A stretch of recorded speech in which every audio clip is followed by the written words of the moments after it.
Okay, good afternoon. Yan mga kababayan, dito na tayo ulit for our second session of our submental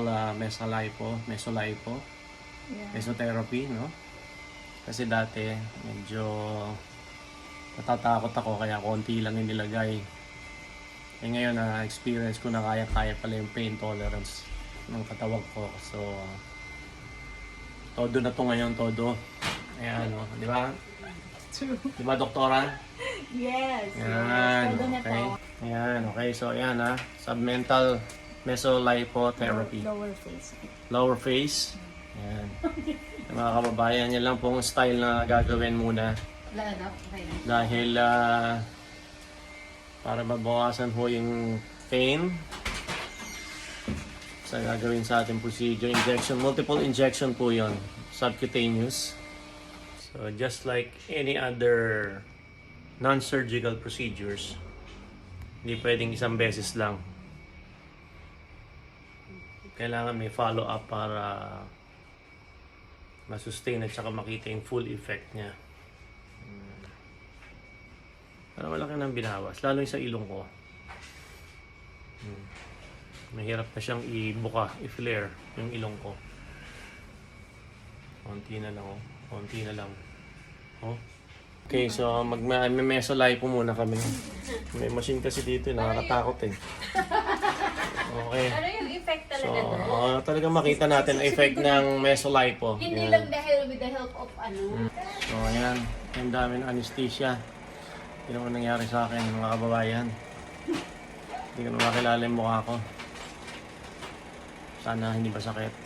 Difference. Yeah. Ayan. So, Dati from kasi previously, ano, it was dati really big now. nakaganyan, no? May shadow na. Oh. Tsaka, pag manyang ka dati, Sobrang laki. kita. Ganda pala yun. One Ganda. session pa lang. Tsaka konti lang yun. Ito ngayon. Pang ano, ang dami nun pang libre lang talaga. Yung dami ng pang libre lang talaga. Okay. Okay. Ready? Yes. Stress ball. Ayun na.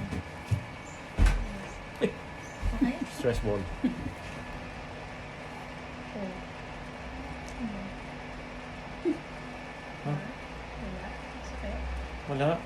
Galing ah. Meron ba? Oo. Baklase. Walang kakirot-kirot ah.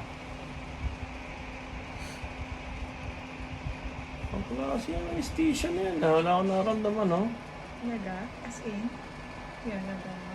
Okay. Baka wala kayo in-inject. Hindi oh. Maubos ko na yung syringe. Galing. Bakit baka mawala na anesthesia, masakit. Sige. Oh, dito ka banda. Yan. O mga kababayan. Okay. Tuturok na. Hindi pwede magsalita, baka makatusok nga lang alak ko. Wala. Okay mga kababayan. Sa pisngi naman ng konti. Taas-taas. Madali naman yung aking ano. Yan. Mga lugar na careful ka dapat. Yung marginal mandibular area. Yan. So, dito na.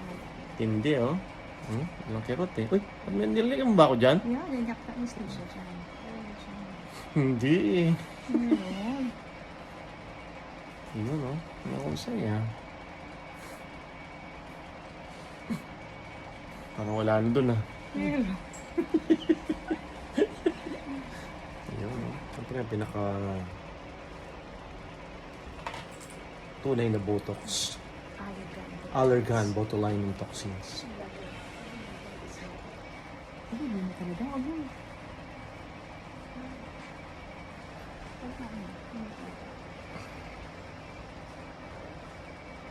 Ay, naku, sakit. Sakit?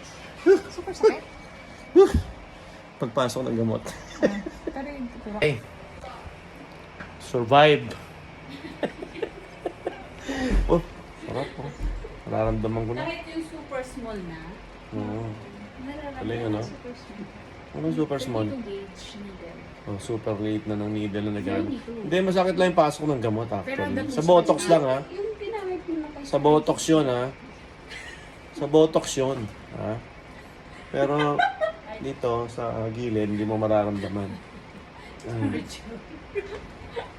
Parang tigas ng mukha ako ngayon ah.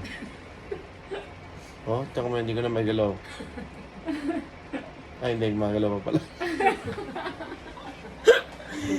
Okay, malalaman natin.